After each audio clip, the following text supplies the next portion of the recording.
Welcome, everyone. 5 minutes of faith and fitness. We're going to look at God's word, see how we can get fit physically and spiritually as we serve not self, but we serve others. And we are diving into vision.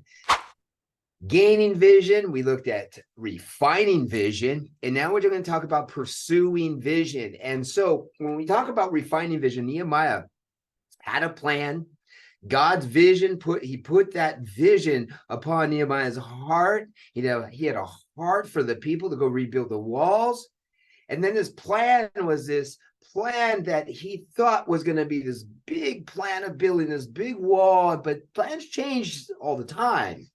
And are we okay with these plans? He walked around 3 days, took a look, observed some things, and things changed a little bit, but that's okay. In our visions, things can change. As we refine it, allowing God to work through us to refine those little things that we may have had this grand scheme of what this was going to look like. But, as long as we are in God's perfect will and his vision is still being completed, it may not look like the way you want it to look like.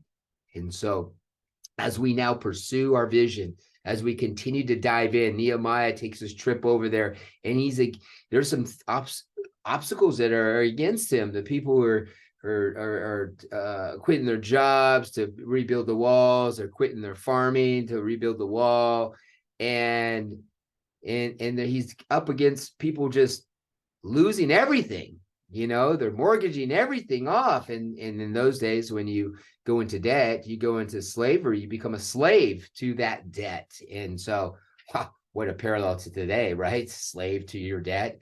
And so I want to talk about, when you're pursuing your vision, you have to die to self. You cannot continue to self persevere of the things that you want to do in your agenda, in your grand scheme of what steps they may look like, because they can change in all areas of your life. And then you also have to be an example by walking in this and not just talking about it, but others seeing as you're building your team, God's giving you opportunity to stand up in some of these things that look difficult to everyone else. And so by you walking in it, people follow and they start to see that the example that you've set before them is right on track. And so it's hard to, in this day and age, I always say that we can teach people farther than we've ever gone. But you only can lead them as far as you have walked in your path. You can only lead them there if you've done it. So be that example, because people are watching us. People are looking at us. I want to share the verse that is our verse actually of the week. Let's take a look at it. Where is it? It's in first. Where is our verse? Yeah, 1 Timothy 4:12. Let no one despise your youth, but be an example to the believers in word, in conduct, in love, in spirit, in faith, in purity. So all these areas, be an example. Jesus was the greatest example for us. He went to the cross.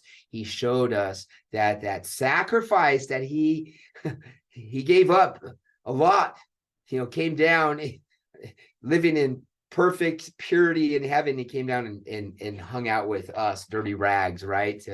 To hang around us, be with us, and then walk to the cross and take the ultimate sacrifice by dying so we may have life.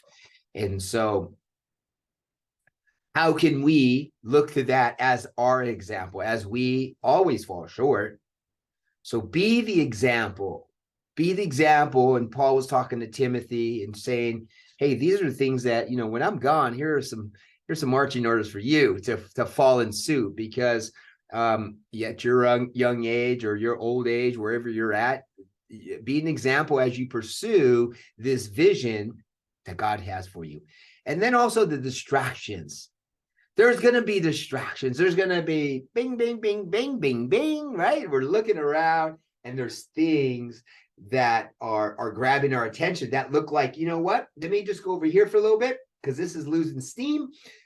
I'll go over here for a while. And what happens is we get distracted and years and months go by. That's okay if it takes longer than it needs to.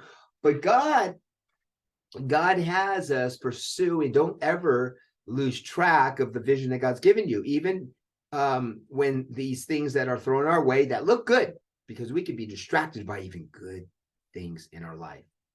And so die to self, be the example, and then also do not get distracted by the shiny objects.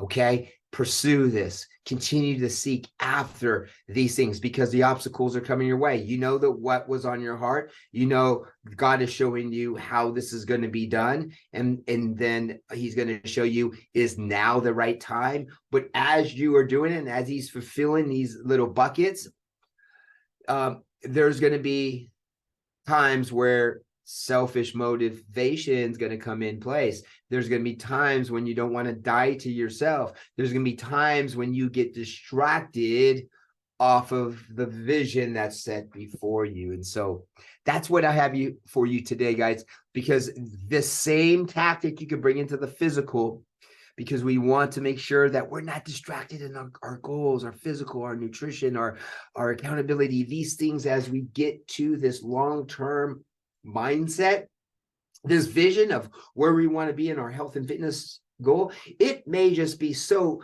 limited by you're just thinking, I want to lose this weight, I want to lose this weight. It's bigger than that. So think of that vision of where God has you. What does that look like in not only your life, but your family's life, those who are around you, and how that's making an impact in the world that we live in. All right.